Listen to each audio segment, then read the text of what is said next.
This is my timpani video addendum.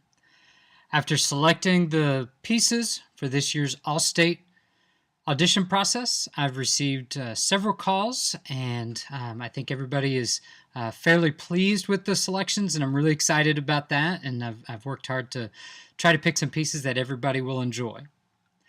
One of the etudes that I've received several questions about clarification is the timpani etude. And so I wanted to talk about just a few of these questions, and then also reasons why I am choosing to play the piece the way that I am. First off, some people have asked me about using 32, 29, 26-inch drums or the 29, 26, 23. I choose the 29, 26, 23. The range fits well. The range fits well on both of those trio sets of drums.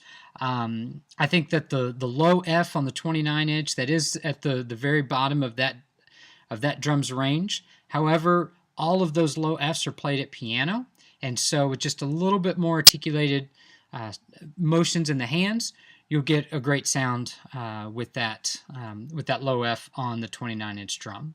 But again, use what you think might experiment with the two and see what works for you.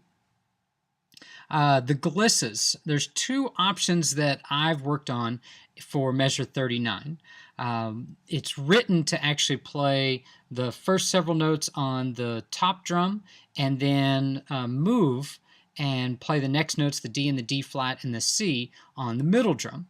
I actually chose to play all of those notes on the top drum, and I felt like I was able to get a good articulation on the hand, get a good gliss, and then be ready to get a really nice clear sound for beat 1 on that C.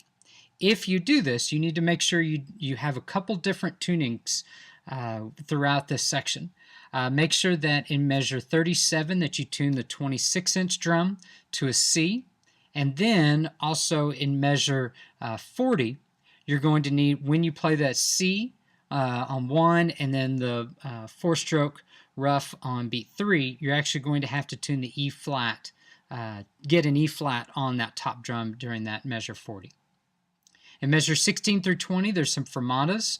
And basically, my thought is don't take forever on the fermatas. Yes, you need to make sure you tune, but tune with some speed. And then right at beat 1 of the measure of rest, I would muffle the drums to make it clear to where there's no sound in those rests. And then one other spot, I'm kind of working backwards, measure 7 through 11. There's a lot of doubles around the drums. As you can see in my video, I choose to do doubles for everything. I chose this because it allows me to have a more consistent sticking throughout, which then allows me to have a consistent articulation on every drum as well. So that's why I chose to do that. I also chose not to muffle in the rest, because muffling the drums, I would be able to take out 2 notes, but then 1 note would still be ringing. So I wanted it to be consistent and just have everything. Yes, everything will ring through those rests. Again, experiment with what you feel is most effective for you. If you'd like to muffle those rests out, that's perfectly fine. I've done both ways. I've done some different alternating and then experimented with doubles with muffling.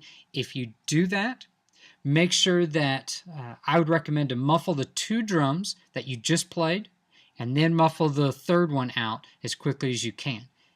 Really make sure that you stay in time. Pulse and timing is key on that one. So just a couple other ideas that you can look at and think about with the timpani etude, and I wish you the best of luck.